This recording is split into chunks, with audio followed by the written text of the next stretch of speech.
I've heard a lot of talk between Kumiko and Reina and their relationship with each other. Some believe that Kumiko should date Reina while others don't. I have my own opinions on this and frankly just want to talk about a lesser known scene in episode 8 of Hibike Euphonium season 1. Before I begin, I believe that Kumiko and Reina are purely in a platonic relationship. However, I believe the subtext behind their actions and the redefinition of what a platonic relationship is a lot more important than asking if Kumiko and Reina should date. Whether they end up together is really not up to me. Kyoto Animation and the original light novel has that power. If they do, and if they don't, it doesn't matter. Because at the end of the day, the show is beautiful and I still love it. And of course, I trust KyoAni and the author to be able to write a cohesive story that makes it understandable and makes it more powerful than it already is. I should also note that I haven't rewatched the entire show for this. I've only watched episode 8, the first 4 episodes, and I'm using my memory to recall certain events. Now that that is out of the way, let's begin my amateur analysis. The main scene that is talked about in episode 8 is the end scene. It is beautifully directed and there are many reasons why it stands out above the rest. For example, the contrast in color helps the scene become more eye candy, and having a close-up shot of the characters makes you choose what to look at. Looking at Kumiko, you can see how much Reina has an effect on her, and by looking at Reina, you can see her passion and who she really is. This feeling is what makes the scene feel so alive and endearing. You feel as though you have reached heaven and that something grand is about to happen. Of course, there's a lot more depth to the scene, but I'm sure many have already covered it. The scene that I want to come back to is the scene where Shuichi and Kumiko have a confrontation outside of the band room. Before the scene can even begin, the episode places a dilemma on Kumiko. Using some irony, hey look, I learned something from English class, we as the viewer think that we are placed in a comedic episode. This is furthermore put throughout our heads when we see Kumiko stressing about the love triangle she's in. Already 8 minutes in and we know approximately what will happen. As the scene quickly ends, we are met with a quick cut to the band room, then right back to Kumiko. We see she is still conflicted in her feelings.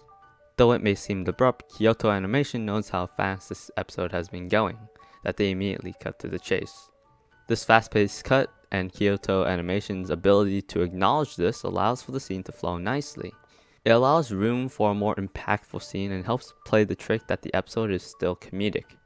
As Kumiko looks up, our eyes follows hers and we see Shuichi look up as well. Already we are met with a nice rhythmically placed cut. Furthermore, this makes Shuichi think that Kumiko is calling for him. Being able to hear Kumiko's thoughts along with the fast-paced jump cuts, we subconsciously already know exactly how she feels. Her mind is rushing with many thoughts, and so is the scene. We feel the same motion of wanting to escape, and some may even forget that she holds the euphonium. Kumiko loves her euphonium, and says earlier in the episode that she wants to continue to get better at it. Kumiko holding her euphonium solidifies her passion for music. Unlike her passion to pursue a relationship. She remembers her euphonium and takes care of it, but she poorly takes care of her situation with Shuichi, as seen with her cleaning her euphonium. Her love and drive for music are also seen in the latest Hibike film. Not only that, but previous episodes have shown how attached she is to her euphonium. Though as a viewer we already know that Shuichi will deny Hazuki of her love, is also subconsciously put into our brains a couple seconds ago. A couple seconds ago, there's a girl Shuichi ditches to talk to Kumiko, and that girl is also in the same position and stands as Hazuki. This subtle symbolization is very nice and helps us understand what will actually happen. The subtlety behind this particular part of the scene is so amazing and shapes what the series will eventually become.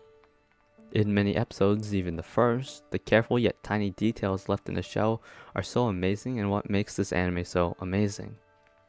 Anyways, as we transition from the classroom to outside, we're met with more quick cuts. Once again, the jump cuts resemble the speed at which Kimiko's thoughts are being processed. The scene then slows down as she finally is able to collect herself and be able to talk to Shuichi.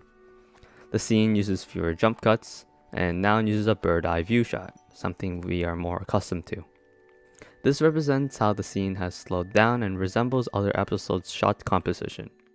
The dialogue between Kumiko and Shuichi leads us to understand the misunderstandings between the two.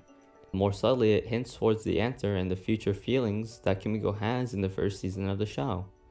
A nice note that could be unintentional is Kumiko's movement. The shot is framed that Kumiko is hiding behind her euphonium when she says, "How could this be a signal?" This shows the further distance between the two and how Kumiko uses her love for the euphonium as 1. An excuse to not respond to Shuichi, and 2. A solidification for her love for the euphonium and the band. The scene continues with more dialogue, and as we see Kumiko more flustered, we once again see quick jump cuts. Most of these few seconds are summed up with my previous statements. But as we near the end, we see Kumiko telling Shuichi to go talk to Hazuki. She smiles at this, knowing that she doesn't have to deal with the love triangle and is just happy to avoid Shuichi and his request. As we hear the footsteps of Hazuki and Shuichi run away, we are then transitioned to see a close-up of Kumiko. The subtle notion of having Kumiko blurred and then unblurred helps us understand the mood of the scene. Before this, our eyes are drawn to the left of the scene due to the previous 2 cuts of Kumiko and Hazuki. As our eyes follow Hazuki, we are drawn back to the middle of the scene. We see the rain. This helps us understand and conceptualize the darkness of the scene. This sets up the mood for the rest of the last few shots. As the scene focuses back on Kumiko, we either see Kumiko's face or her euphonium. If we look at Kumiko, we can see she isn't smiling anymore. And if we look at her euphonium, we can see the color become less bright in comparison to the other shots of her euphonium. This could mean many things, but I like to think of it as a bit of foreshadowing and irony. Before this, Shuichi asks if Kumiko is okay with him talking to Hazuki, and of course Kumiko smiles and essentially says yes, she is fine with it. The irony is that she isn't fine, which also foreshadows to her real feelings about Shuichi.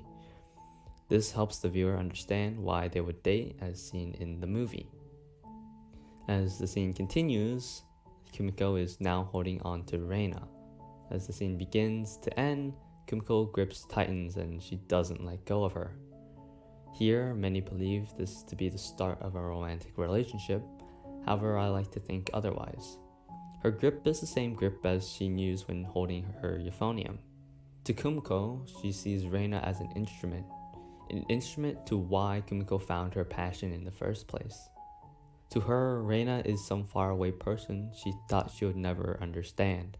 But now that she understands what it means to want to get better and understand Reina's a little bit more, she can't let go. Even in episode 3, she says that Reina inspired her when she played New World. This solidifies Kumiko's thoughts and their relationship.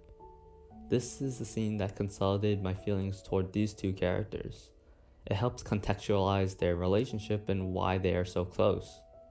This show isn't Yuri bait, it's just a way to show how deep a platonic relationship can be and how it can happen. This is why I love this scene and why I think the last episode of episode 8 isn't romantic at all, in terms of who likes who, of course. Anyways, I don't want to bore you any longer and the scene is almost about to end, so I'll summarize it really quickly. In short, the last shots before the scene ends enforces the mood that the rest of the episode won't be all comedic, but it also hints that it won't be all serious as seen with the surprised face of Kimiko. Then, as the scene ends, we as viewer are met with a nice transition to where the episode will continue next, and of course, it will eventually lead to that beautiful scene at the end of the episode. That was my amateur analysis on Season 1 of Hibike Euphonium. I hope you guys enjoyed, and sorry if it was a little scuffed on the edges.